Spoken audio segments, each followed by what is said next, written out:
이제 드디어 1392년 새로운 나라 조선이 세워지면서 이제 시대가 바뀌게 되는 그런 결과를 가져오게 되는 것이죠.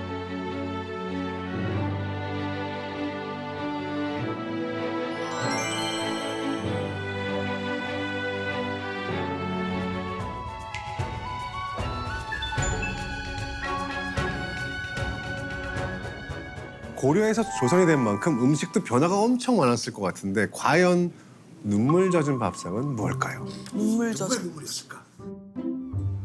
고수가 우리 고려 시대 때 고수를 엄청 많이 먹었어요.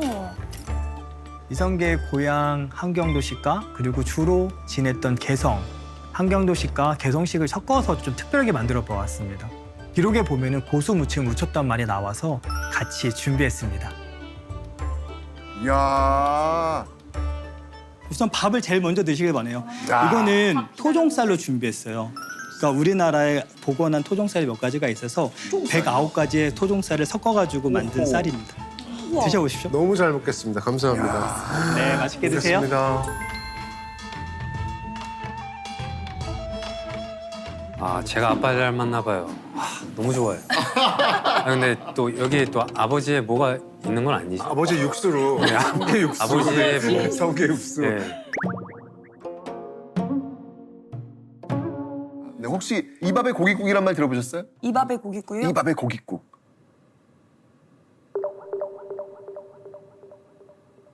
이 밥에 고깃국? 이 밥이 뭐냐면 네. 이성계가 내려준 밥. 오. 이 밥이 그거예요. 밥 한 번 제대로 먹을 수 있는 그런 세상에 지금 도래하게 된 거죠. 오. 그리고 고깃국.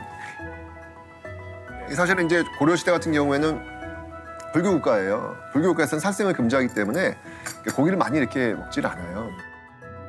이렇게 지금 조선이라는 나라가 오면서 불교 나라가 아니라 유교 나라란 말이에요. 그렇기 때문에 제사도 많이 지내고 고기도 많이 먹어야 되고 이제 드디어 이 밥에 고깃국 먹는 세상이 왔어. 이 밥에 고깃국. 네. 자, 그 내용이 뭔지는 설명을 드릴 텐데 일단 드세요. 네. 이 밥에 고깃국 한번 드셔보십시다. 잘 먹겠습니다. 밥국 맛있어? 밥도 너무 제 스타일이에요.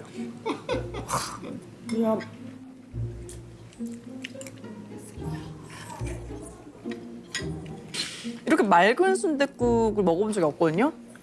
깊어요. 아, 국물 좋다. 아까 그 고려 말에 그 권문세축들의 대농장이 문제였잖아요. 그렇죠? 그런데 그것을 멈추고 개혁한 엄청난 혁명적 법이 있어요. 그 법이 뭐냐면 바로 과전법이라는 거예요. 이게 토지지도 개혁인데 그러니까 쉽게 얘기하면 그 권문세족의 대농장을 소유한 것을 막는 거예요. 그거 다 토지 몰수해가지고 적당하게 사람들이 토지를 소유할 수 있도록 시스템을 만든 거예요. 큰일 나셨네. 엄청나게 큰일 난 거죠. 그것만으로도 엄청난 개혁을 시작하면서 조선이라는 나라를 연 겁니다. 그래서 600년이 지나도 지금도 이 밥이라고 하는 거예요. 그러니까요. 순대도 한번 일단 먹어보려고요. 순대 맛이 어떤지.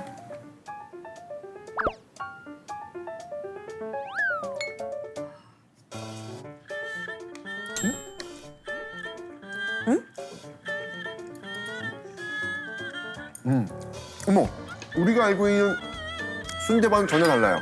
달라요? 전혀 달라요. 나도 언제 얼른 한번 먹어볼래요. 저 하나만 주시면 안 될까요? 아, 이거 기가 막힌데요, 이게?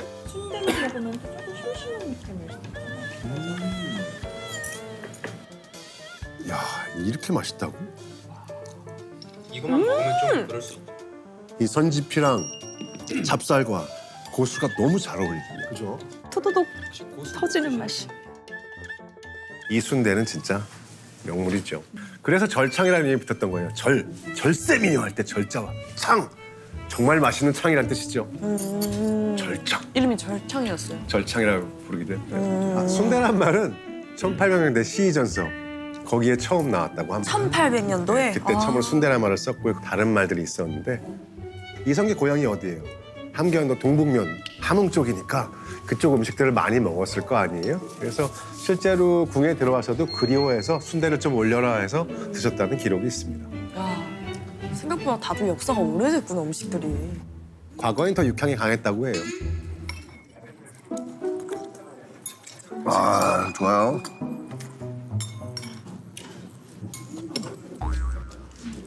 선생님 음식 리필해 음식 리필해 식사만 하시면 돼요 지금? 아, 진짜 아니 나는 새로운 나라 조선이 세워졌을 때 어떤 느낌이었을까? 나 이 느낌이었을 것 같아.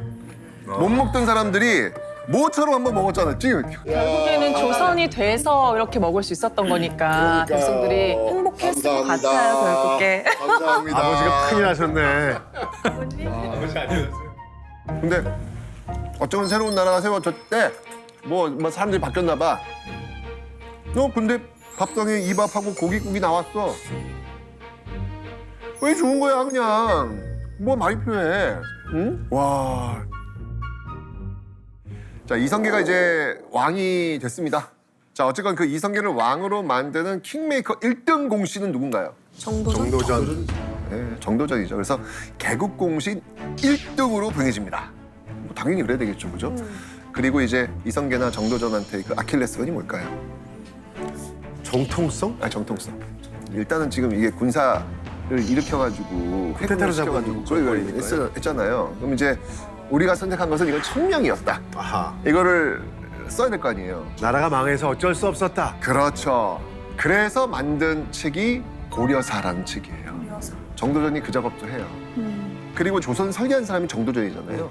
정도전이 꿈꿨던 나라는 왕 중심의 나라가 아니라 재상 중심의 나라. 왕에게 권력을 주면 안 된다는 얘기죠. 권력은 누가 갖고 있어야 된다? 그 왕을 보필해야 되는 재상들. 왜냐하면 왕이 늘 똑똑할 수는 없잖아요. 그렇죠. 아들을 어떤 아들 낳을지 모르죠. 그럼 누가 하겠어요? 똑똑해도. 왕조 국가에서 왕을 어떻게 바꿔요? 그건 반역이고 역모잖아요. 근데 재상들은 계속 바꿀 수 있잖아요. 똑똑한 사람으로 계속 리필이 가능하잖아요. 바로 그 재상 중심의 국가.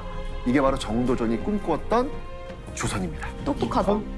그걸 또 이성계가 허락을 해준 거예요.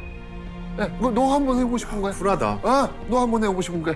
내가 뒤에서 내가 바람막이 될 테니까 너 한번 해봐. 라고 하면서 이 둘은 정말 끈끈한 모습으로 하는 거죠. 자, 이러면서 이제 이성계와 이 정도전의 진짜 말 그대로 브로맨스는 계속됩니다. 정도전이 출장을 가요. 그때 이제 뭐라고 하냐면 서로 작별한 지가 여러 날이 되니 생각한 바가 매우 깊다. 보고 싶다는 얘기예요. 오, 정말 브로맨스네요. 그렇죠. 그런데 이제 이성계와 정도전이 이렇게 짝짝꿍 하면서 행복할 때 우리가 놓치면 안 되는 사람이 그렇죠. 있죠. 사실 이성계 옆엔 정도전 말고 또 든든한 조력자가 있었잖아요. 그렇죠.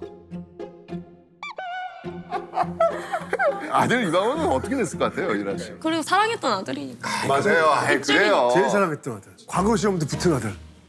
그런데 이방원은 개국공신에 책봉되지 못합니다. 와. 누구보다도 개국공신이 돼야 될 사람임에도 불구하고 이방원한테는 어떤 관직도 주지 않습니다. 그게 되게 컸구나. 네. 정몽주를 죽인 게. 맞아요. 그 함경도 가가지고 조상들의 묘를 제사 지내고. 좀 돌봐라. 묘지기를 시킨 거예요? 네, 그래서 그냥 쫓아내버려. 한직 중에 최한직으로 보냈네요. 그렇죠. 아이고. 그리고 자 궁궐에서는 이런 일도 벌어지고 있었어요. 예, 이방원은 어머님이 돌아가셨어요. 예, 어머님이 돌아가셨고 쉽게 얘기하면 계모 신덕 왕후가 있습니다. 새엄마죠, 그러니까 쉽게 얘기하면. 근데 새엄마가 이제 이성계랑 결혼을 하고 아이들을 또 낳았어요. 아들 둘이 또 있어요. 이제 지금 이제 조선이 건국됐고 이성계가 해야 될 일은 뭐냐면 후사를 이어야 될 거 아니에요. 세자 책봉. 이제 회의를 하는 거예요. 이제 신하들이 야, 아무리 봐도 이방원 너무 역할이 큰 거예요. 그리고 또 똑똑하고. 그런데 신덕 왕후가 저 밖에서 듣고 있었던 거예요. 그러면서 이방석을 세자로 책봉해 주십시오! 라고 이제 울고 있는 거예요. 자기 아들 해달라고. 그렇죠. 결국 이방석을 세자로 책봉하려고 이제 하는 거예요. 정도전이 또 이제 그러면서 이 이방석 세자 교육도 시키고 이런 일이 벌어지는 거예요. 그냥 방언이를 완전 아웃시킨 거네. 맞습니다.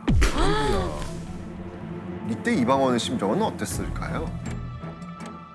서럽고 참담하고 이제 아버지 지금 뭐 하시는 뭐지 지금? 뭐 저 눈빛 하시는 봐좀 무섭다. 아니요. 내가 가족을 위해서 아버지를 위해서 한 일들이 그치. 뭔가 화살로 돼서 돌아왔었을 때 굉장한 서러움과 서글픔 그런 것들이 많이 쌓여 있었을 것 같아요. 그치.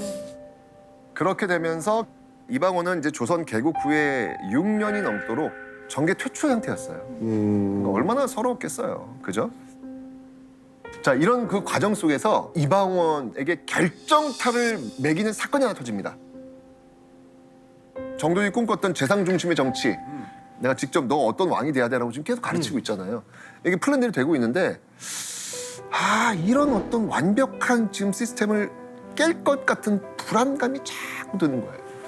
그 불안감의 진원지는 어딜까요? 안녕하세요. 안녕하세요. 예, 저쪽인 거예요. 이게 그래서 아마 정도전이 어떤 명령을 내리려고 하냐면 당시 사병들이 있었어요.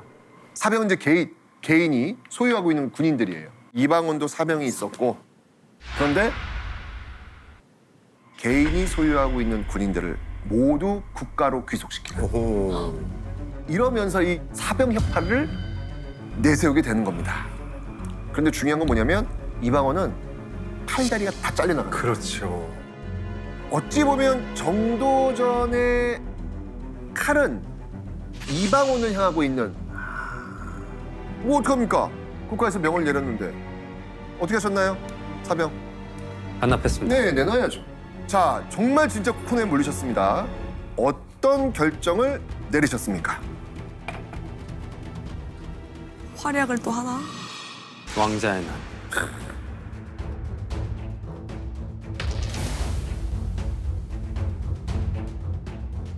자, 근데 이상하지 않나요?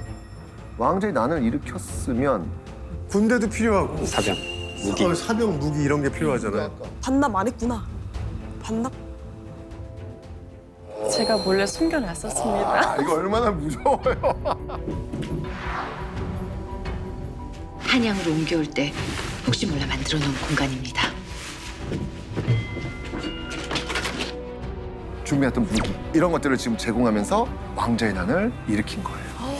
어쩌면 그 1차 왕자의 난의 결정적 역할을 도와줬던 인물이 바로 이 원경왕후다. 결국 1차 왕자의 난의 첫 번째 타깃이 어딜까요? 정도전. 네. 정도전이 있다는 정보 그곳으로 급습을 합니다. 결국은 끌려 나왔을 때 정도전이 그렇게 얘기합니다. 그때 공이 나를 한 번 살렸으니 이번도 나를 한 번 좀 살려주시오. 정몽주가 이 정도전 유배보냈잖아요. 근데 그 정몽주를 죽였지 않습니까? 네. 누가? 이방원. 이방원이. 결국 그래서 정도전이 살아난 거잖아요. 그렇죠. 그 얘기를 다시 하는 거예요. 그러나 바로 목을 베어요. 얄짤없이. 그러면서 결국 정도전은 죽게 되죠. 이러면서 이복 동생 이방번과 이방석까지도 죽여버립니다. 애기들인 거죠. 그렇죠.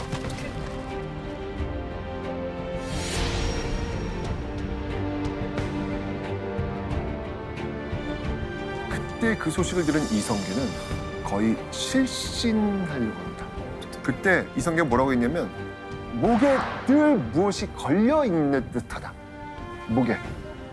내가 꿈꿨던 조선이란 나라, 그 나라는 정몽주도 옆에 있고 정조준도 같이 있고 같이 이렇게 끌고 가고 싶었는데 아들이 지금 정몽주 죽였지, 정조준 죽였지. 잔인했네요. 와, 근데 그러면 이성계가 가만히 있어요? 지금 이 상황은요, 이성계도 두려워야 되는 상황이에요. 오히려. 저 칼 것이 잘못하면 아버지에게도 향할 수 있는 거예요.